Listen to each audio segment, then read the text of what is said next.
కొత్తిమీర పచ్చడి ఎలా తయారు చేసుకోవాలో చూద్దాం. ముందుగా స్టవ్ పై పెనం పెట్టి అందులో 2 స్పూన్ల ధనియాలు వేసి ఫ్రై చేసుకోవాలి. ఇవి 2 నిమిషాలు ఫ్రై చేసుకోవాలి.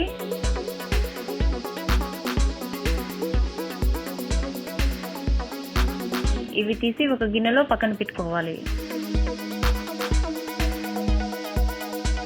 ఇప్పుడు అదే బాండీలో 2 స్పూన్ల పల్లీలు కూడా వేసి ఫ్రై చేసుకోవాలి.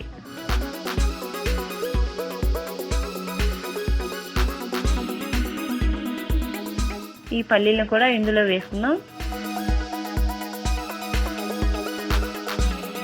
ఇప్పుడు మళ్ళీ కొంచెం కొబ్బరి వేసి ఈ కొబ్బరిని కూడా ఫ్రై చేసుకోవాలి.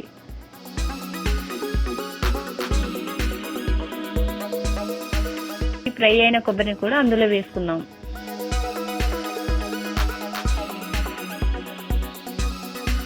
ఇప్పుడు బాండీలో 2 స్పూన్ల ఆయిల్ వేసి కొన్ని పచ్చిమిర్చి వేసి ఫ్రై చేసుకోవాలి. కారం ఎక్కువ కావాలంటే కొన్ని పచ్చిమిర్చి ఎక్కువగా వేసుకోవచ్చు. వీటిని కూడా 2 నిమిషాలు ఫ్రై చేసుకోవాలి. పచ్చిమిర్చి ఫ్రై అయినవి, వీటిని కూడా అదే గిన్నెలో తీసుకుందాం.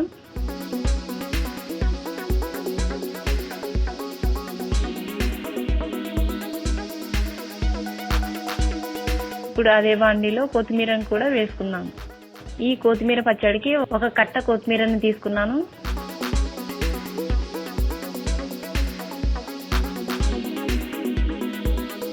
చూసారు కదా, ఈ విధంగా మగ్గించుకుంటే సరిపోతుంది. ఈ కొత్తిమీరను కూడా అదే గిన్నెలోకి తీసుకోవాలి.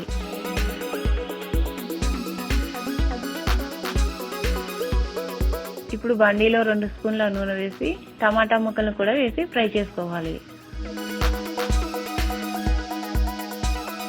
ఇందులో కొంచెం చింతపండు కూడా వేసుకుందాం.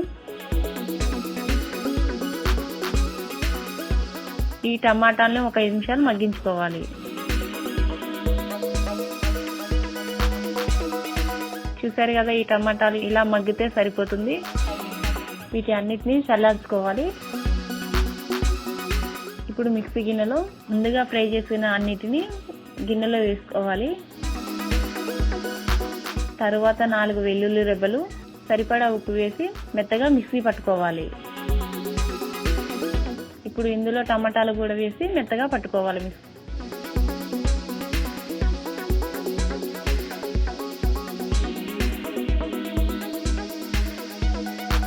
చూసారు కదా, ఇలా పట్టుకుంటే సరిపోతుంది.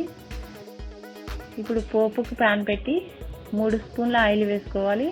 ఆయిల్ వేడయ్యాక 1 స్పూన్ జీలకర్ర, 1/2 స్పూన్ ఆవాలు, 1 స్పూన్ పచ్చి శనగపప్పు, 4 ఎండుమిరపకాయలు, కొన్ని వెల్లుల్లి, కొంచెం కరివేపాకు వేసి ఫ్రై చేసుకోవాలి.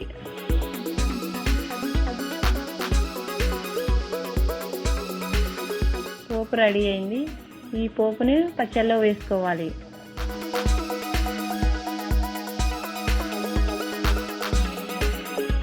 అంతే, ఎంతో టేస్టీగా ఉండే కొత్తిమీర పచ్చడి రెడీ.